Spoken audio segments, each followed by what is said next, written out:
Bienvenido, Milton, nuevamente. Y tú sabes que tú eres accionista de la Semana Deportiva. Bueno, muchas gracias y me honra eso. ¿Pero alguna vez te han dado dividendos? Sí, siempre. Cariño y la amistad y el respeto. Eso vale más que el dinero. Es déjame Porque decir. no suficiente todo es para mí. dinero, Héctor Cruz. Porque el cariño no se gasta y el dinero sí se gasta. Exactamente. Oye, pero tú eres un hombre que ha aprendido mucho, ¿eh? Desde ¿Entendiste? tu llegada a Tamboril aquí, tú has progresado Ah, pero es así. una barbaridad. Hay un refrán que dice, como el anuncio de una tarjeta, que dice que la amistad no tiene precio. Y ese es el caso de nosotros. Sí, señor. Milton, para quienes no lo sepan, Milton fue miembro de la Selección Nacional de Voleibol durante más de 10 años, ¿cierto? ¿En qué periodo? 72, 82. 72-82. Me retiré en Cuba, en los centroamericanos de La Ok. Habana. Hay muchos nombres que fueron miembros de la selección masculina, que en ese tiempo tenía mejor posicionamiento que la de mujeres. Ahora es distinto, ¿verdad? ¿Cuáles otros nombres fueron miembros de esa selección? Oh, Juan Abreu. Gente que conozca, ahora profesionales que conozca Juan la Abreu, comunidad. médico nefrólogo, el jugador, el atleta del año 1974 por la Asociación de Cronistas Deportivos, un tremendo atleta. Félix de la Cruz, Boca Chica, Leoncio Zapata, José Miguel Pereira, el Chulo de Moca, un tremendo jugador también. Ahí estuvo Rudy Well, que fue un excelente jugador, ya venía del 66 y los años 70. José Ramírez también, Pablo Valdés, que ahora va... Pablo Valdés, ese que está optando ahora por una Sí. vicerrectoría de la UAS. Sí. Quillo le decían, ¿no? Quillo. Le dicen. Sí, y muchos jugadores. Era una época diferente, veníamos de las universidades, de la UAS, de la UNFU, y es un proceso diferente, pero realmente el posicionamiento del masculino era casi igual que el femenino, porque el femenino tiene una historia bastante larga con medallas de oro en Jamaica 62, venía del 66. María Emilia, yo le hago esta introducción, porque mucha gente conoce a esos voleibolistas, mucha gente de ahora, de esa generación, lo conoce. Yo le hago la introducción para preguntarle ahora a Milton, ¿cómo se alimentaban ustedes en cuanto a vitaminas? ¿Ustedes consumían esteroides para fortalecerse? No, en esa época, ¿Cuáles eran los esteroides de ustedes? Los guineos y la yautía, los ñam y eso. lo Plátano tradicional. Power, ¿Eh? el plátano. El plátano power. Sí, lo tradicional. Tú sabes que hay muchos mitos de la alimentación de los deportistas y eso. Y la alimentación es una alimentación tradicional. Claro que en determinadas deportivas, en determinada disciplina deportiva tiene que ser suplementada con otras cosas. Pero en el caso de Por exigencia, ustedes, en el voleibol, ¿cuáles eran las principales vitaminas de ustedes? Los proteínicos. lo proteínico, la alimentación diaria. Nada más. Arroz, carne, vegetales. Y recuérdate que en esa época, del 72 al 74, hubo protección estatal. Los atletas estaban en una pensión y después Alojados. en la villa había alimentación. Era una época, realmente se inició ese proceso de protección al atleta. Incluso los atletas se les pagaba un estipendio, la UAS tenía becas en dinero también. Por O el sea, asunto de los 12 juegos. sí, de los 12 juegos. ¿Pero qué vitaminas Esa época. consumían? O la alimentación Nada diaria, más comida. la fruta, la comida. No y había ese tipo de suplementos cosas. vitamínicos. No había suplementos. No se prácticamente. utilizaban tanto. ¿No habían llegado aquí? Hay muchísimos, siempre han habido, pero que no eran tan determinantes en la actividad deportiva en el medio dominicano. Yo me recuerdo, María Emilio, tú recordarás también, porque nosotros cubrimos todo ese voleibol de esos tiempos, que eran fuertes, eran bien Sí. físicamente todos los Tú voleibolistas. fuiste el presidente del comité organizador Sí, del de primer esa torneo de época, voleibol sí. superior en el año 75. O sea que esa época tú la conoces Y perfectamente. era miembro, el presidente era Julio Almonte y Fausto Severino era el tesorero. Y yo ahí pues asesoraba, ayudaba. Ese era el trío, ¿no? Que llenaba el viejo pabellón de voleibol que fue construido para 12 juegos, 5.000 personas ahí siempre. Y uno se lo cuenta ahora a la gente y la gente no lo cree. María Emilio, entonces vámonos con el tema de Robinson Cano y Milton. Milton, lo que se pregunta todo el mundo. El positivo de Robinson Cano fue por un diurético que se llama furosemide. Está prohibido porque los reglamentos dicen que sirve para enmascarar o puede servir para eso, porque también puede quedar la duda de que él lo usara, pero está prohibido porque los tramposos, los que violan los reglamentos de las sustancias prohibidas, lo utilizan para enmascarar para orinar las sustancias que han consumido previamente. Por eso es que eso se prohíbe. ¿Tú crees que puede existir alguna atenuante de que él tenga una dolencia que no ha mencionado, que justifique que él utilizó el furosemide, bueno, señalando previamente de que es para dolencias cardíacas, para gente que retiene líquido, que te decía hace un rato que yo lo tomé en una oportunidad o en varias ocasiones, porque como tenía asma y estaba tomando esteroides, estaba reteniendo líquido, tuve que tomarlo para poder eliminar la orina y eso, orinar con frecuencia. ¿Hay algo puede justificar el uso? ¿Hay un atenuante para Robinson Cano en el uso de esta sustancia? Yo pienso que lo importante, lo que tenemos ahora mismo es la evidencia de que él utilizó la sustancia prohibida y él no estaba autorizado para, Exacto, no, eso es cierto. Exacto, para usarla. Hay un mecanismo que se llama los permisos de sustancias terapéuticas, en donde cualquier atleta puede utilizar cualquier sustancia si reúne los requisitos de que necesite esa sustancia para poder mantener su salud. No importa la sustancia que sea, puede ser esteroide, hormona del crecimiento, pero tiene que consignarlo y tiene que firmarlo un médico y demostrar que necesita esa sustancia y que no hay otra alternativa. Como el caso de Miguel Tejada, que tomaba un medicamento para el desorden de atención. Que Y María Sharapova del igual. enfoque. No, pero la Y pregunta muchas personas. va bien realmente en este tenor. ¿Existe la posibilidad de que él hubiera podido utilizar esa sustancia por algún problema de salud a un atleta de sus condiciones, un atleta de alto rendimiento? Realmente no lo sabemos, pero no hay justificación para su uso si usted no tiene una dolencia Un de ese permiso. tipo, o un permiso. Incluso en este momento se puede utilizar un permiso retroactivo. Si tú realmente estás enfermo y tienes una dolencia que justifica el uso de esa sustancia. En este caso ya eso es olvidado porque él no apeló. No apeló así. El veredicto que hicieron y eso ya es inaceptable. Ay. Sobre el caso de que puede ser un agente enmascarante, entramos en el mundo de la especulación porque no hay ninguna evidencia de eso. Lo único que conocemos del caso es lo que declara la Major League Baseball y lo que declara el jugador. Ahí se da el caso por cerrado.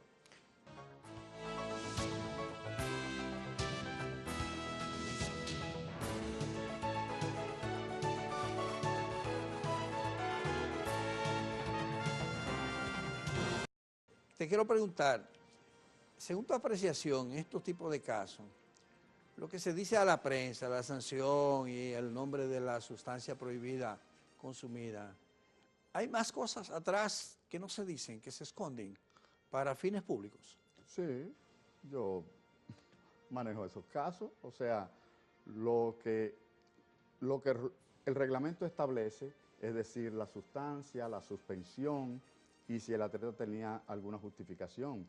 Todas las otras cosas, como la audiencia que se hace con el jugador, lo que el atleta dice o lo que dicen los abogados del jugador, todo eso queda en un expediente que no se, que no se da a la luz muestra pública. a la luz pública. Solamente se lanzan los 3 párrafos de la sanción. Exactamente. Y eso está protocolizado. Eso es lo que se debe decir. Asimismo en el movimiento olímpico.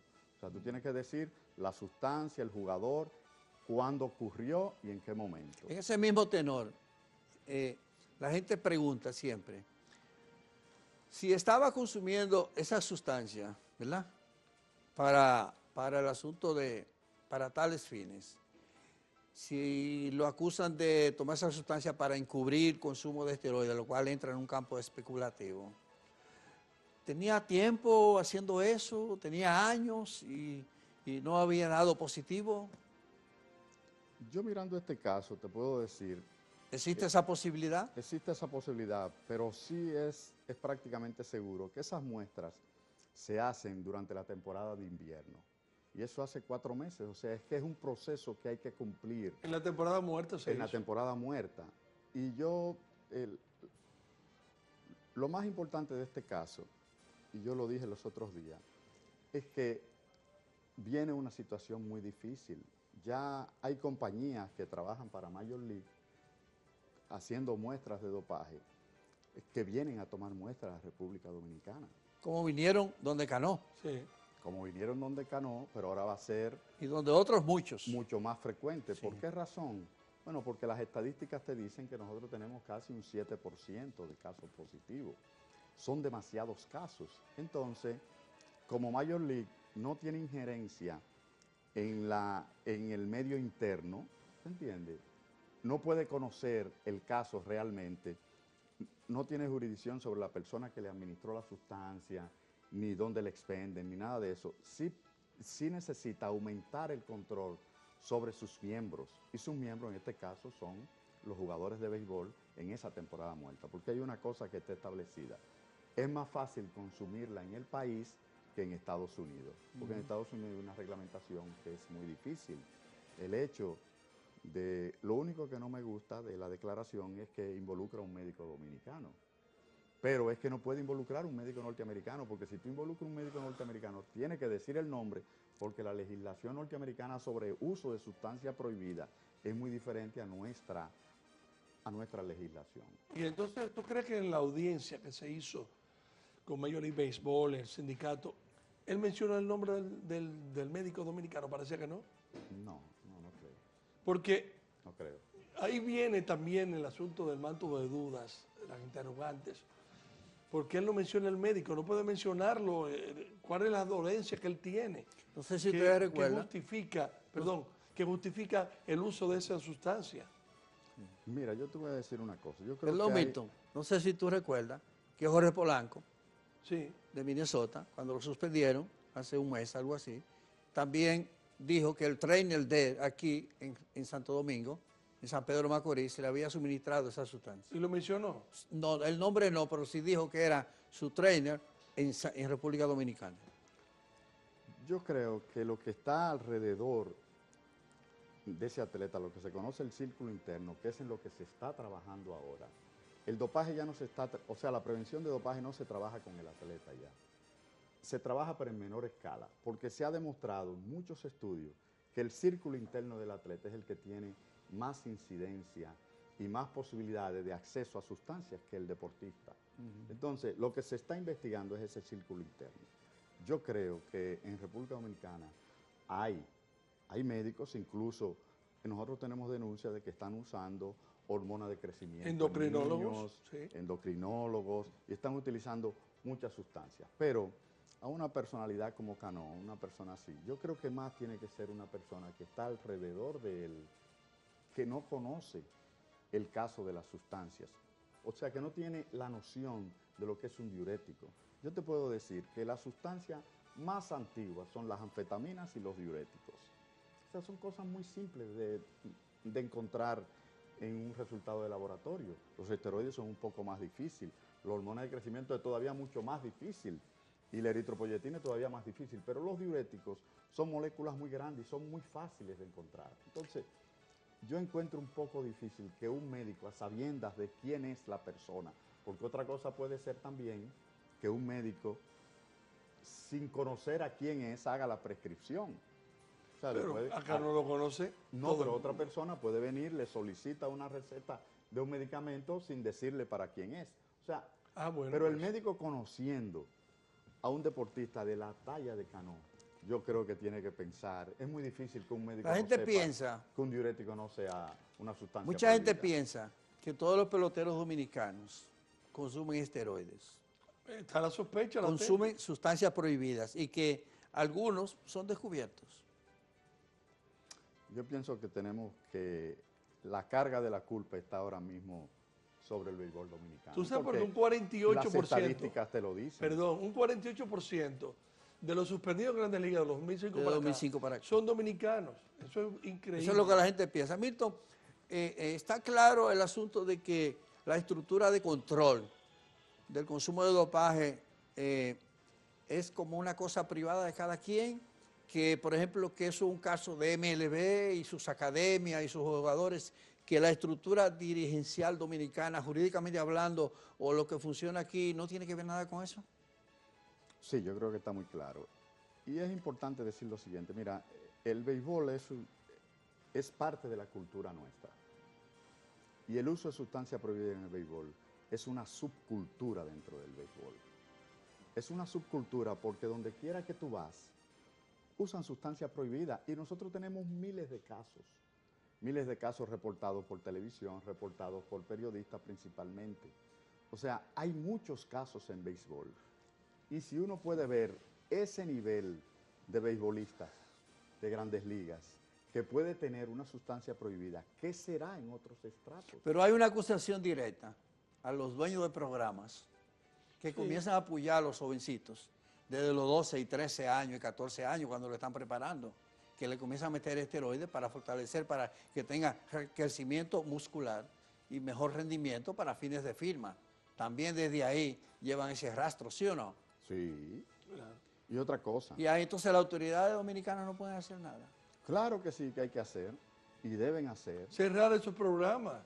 Controlar, crear mecanismos. Bueno, Mira, Yo oigo a Ricky Novoa hablando de eso cada rato. Sí, Óyeme, sí, cerrar los preocupado. programas que sean reincidentes. Oye, el principal colaborador en la prevención del dopaje en República Dominicana no somos nosotros, es la prensa dominicana. La prensa dominicana es...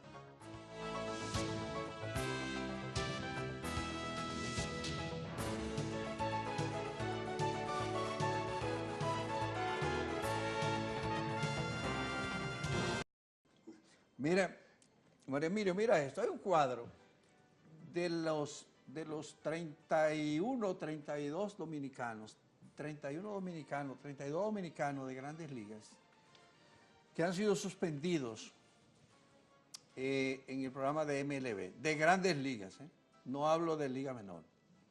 Hay un cuadro por ahí que Ricky nos va a facilitar ahora, con algunos de esos nombres para refrescarle a la gente, ¿verdad? Que mucha gente de renombre ha sido suspendida en el dopaje. Vamos a ver. Alex Rodríguez, pero Alex Rodríguez 2 veces, 2009 y 2013. Neyfi Pérez 2007, Manny Ramírez 2009, Melqui Cabrera 2012, igual que Bartolo Colón y Nelson Cruz el mismo año. Seguimos, Ricky. Neyfi Manny 2 veces también. Johnny Peralta en el 2013, Miguel Tejada en el 2013, Alex Colomé 2014, Ervin Santana 2015, Raúl Mondesi Jr. 2016, vamos a ver quién es más, Stanley Marte 2017, en el 2018 Jorge Bonifacio, Jorge Polanco, Robinson Cano y Henry Mejía, que ha sido suspendido 3 veces y ya está expulsado de por vida. Eso no incluye lo de la liga menores, como digo. Menores. No, y hay otro de grandes ligas que no están citados. Henry Mejía es el único expulsado de por vida por MLB. El único veces. hasta ahora por 3 veces. El otro día anunciaron... El Borque falta ahí, Edison Borque. Edison Borque. El otro día fue Faltan unos anunciado, cuantos más. contratado por los Toros para Así es. la próxima temporada, ese muchacho. ¿Y él puede jugar aquí? Él puede jugar ¿Expulsado de por vida? aquí. Sí, no tiene impedimento. Los suspendidos allá siempre pueden jugar aquí la pelota dominicana. Oh, Okay. Me llamó la atención el caso de Bartolo Colón, que está de moda ahora, ¿verdad? Porque mañana lanza contra los Yankees de Nueva York, mañana en la noche. ¿Por qué te llamó la atención? Porque a la gente se le ha olvidado que Bartolo también fue suspendido por dopaje. Sí. Eso fue en el Cuando estaba 10. 2012. 2012. Sí, la operación de célula madre fue en el 2010. Estaba con Oakland. Con Oakland, con los Atléticos de Oakland. Tenía buen récord en ese tiempo. Sí, sí. Y fue suspendido. ¿Tú te recuerdas de eso, Milton? Sí. Testosterona. Sí. Testosterona. Así mismo, lo mismo de Manny Ramírez. Bueno, Milton, independiente del béisbol, o vamos a decir, abundamos sobre el tema de béisbol, ¿algo puede hacerse aquí localmente para crear esa estructura de que hablábamos ahorita en el otro segmento? ¿Alguien tendría la responsabilidad de crear una estructura de educación y de prevención, y no sé si de sanciones también? ¿Alguien podría hacerlo? ¿Qué organismos? Yo creo que hay una responsabilidad colectiva. Se ha creado, yo creo. Decir un organismo específicamente, pero en otros países existe. Yo te puedo decir, lo que puede aparecer, por ejemplo, cómo nosotros lo hacemos en el movimiento olímpico. O sea, es muy fácil. Las federaciones son las responsables de los atletas.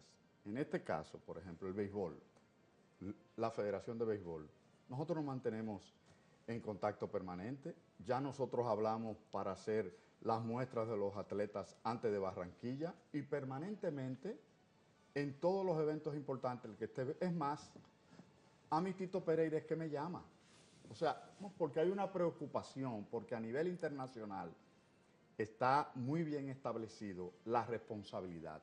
Hay incluso la Federación Internacional de Pesa, dependiendo de los positivos que tenga un país, le pone una multa de $25,000.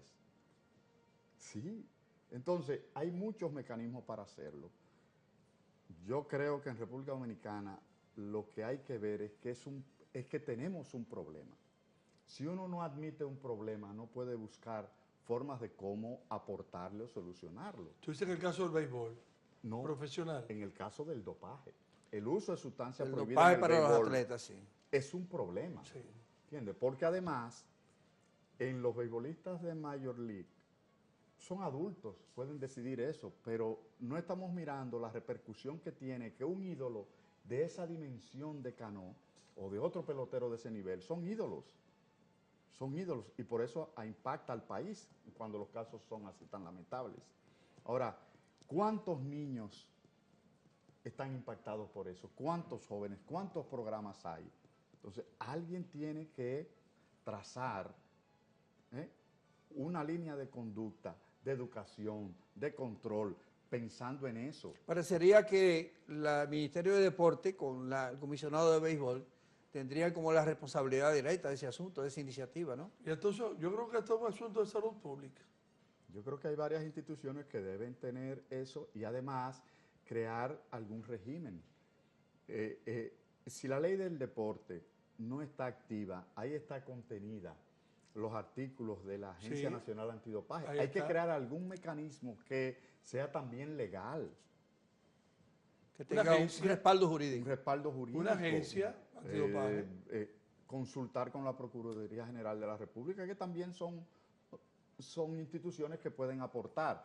Porque lo primero es que debemos entender que tenemos un problema. Y si hay un problema en un país, yo pienso que los ciudadanos exigen alguna solución, porque estamos viendo caso tras caso, lamento tras lamento. Pero, ¿qué se hace para evitarlo? No se hace nada. Se hace muy poco. Milton. ¿O nada? Sí, tú tienes conocimiento, has escuchado casos, inclusive en Baní, se supo algo de unos jóvenes que murieron por el uso de una sustancia para caballos, para mejorar el rendimiento. Para uso veterinario, sí. Para animales.